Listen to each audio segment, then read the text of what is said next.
Assalamualaikum warahmatullahi wabarakatuh. Halo semua, kali ini kita akan belajar biologi modul 6 unit 2. Babnya adalah bioproses sel. Bioproses sel adalah suatu proses biologis atau proses kehidupan yang kompleks di dalam sel.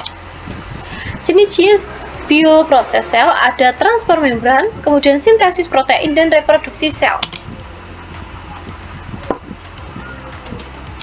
Yang pertama, transport membran.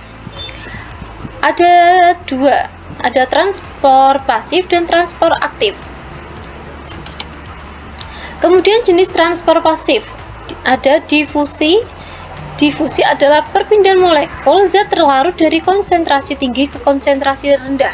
Ada dua difusi, ada difusi sederhana dan difusi terbantu.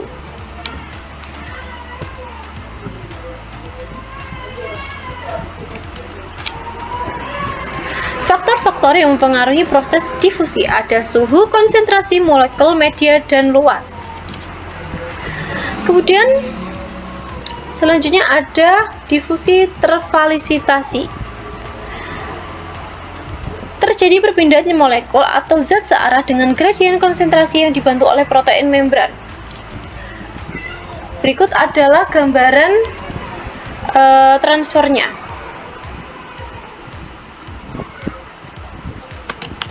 Selanjutnya, jenis transport pasif osmosis adalah perpindahan molekul pelarut, misalnya air, dari larutan berkonsentrasi tinggi ke larutan berkonsentrasi rendah melalui membran semi-permeable hingga konsentrasi zat terlarut mencapai seimbang dengan air atau disebut juga dengan larutan isotonik. Perpindahan molekul pelarut dari larutan berkonsentrasi tinggi dan ke larutan berkonsentrasi rendah mulai membentuk semi-permeable. Hasilnya adalah larutan isotonik. Osmosis air dalam membran sel mengalami dua proses, yakni ada endosmosis dan exomosis. Kalau endo itu masuk, sedangkan untuk yang exo itu adalah keluar. Selanjutnya ada jenis transport pasif osmosis. Kalau di sel hewan, saat hipotonik itu lisis, kemudian saat isotonik itu normal, sedangkan untuk hipertoniknya itu krenasi. Sedangkan untuk tumbuhan, untuk sel tumbuhan itu hipotoniknya turgid, kemudian isotoniknya adalah normal dan hipertoniknya adalah plasmolisis.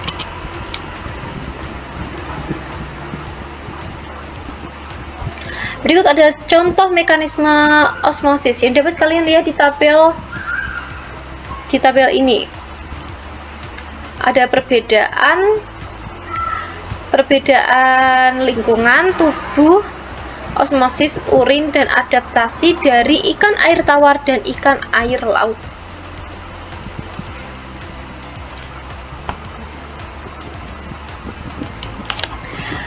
Berikut adalah contoh dari peristiwa osmosis.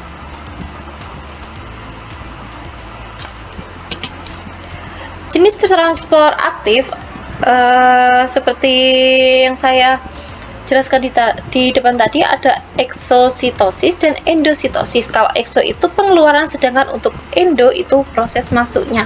Gambarannya seperti yang dapat kita lihat di tampilan ini.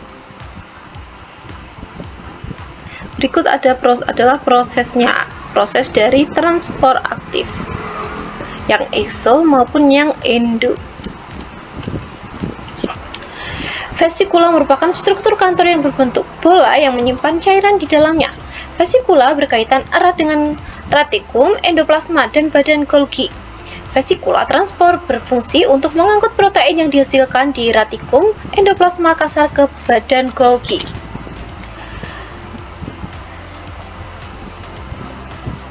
Berikut ada jenis transport aktif, ada eksositosis dan endositosis.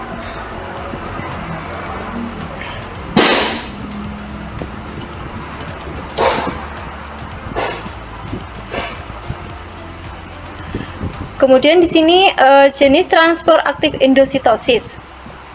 Ada fagositosis, pinositosis, dan endositosis reseptor. Kemudian jenis transport aktif pompa natrium kalium adalah proses pemasukan 2 ion K+ yang diimbangi dengan pengeluaran 3 ion Na+ dengan bantuan energi ATP.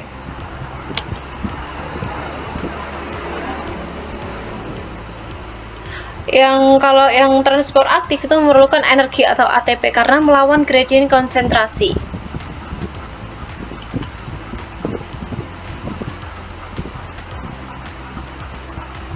Berikut adalah mekanisme pompa natrium kalium. Dari natrium ke kalium. Selanjutnya ada kontransport. Transport adalah transport zat yang mengaktifkan transport zat lain. Contohnya adalah ion H+ dipompa keluar sel untuk mengaktifkan transport sukrosa ke dalam sel.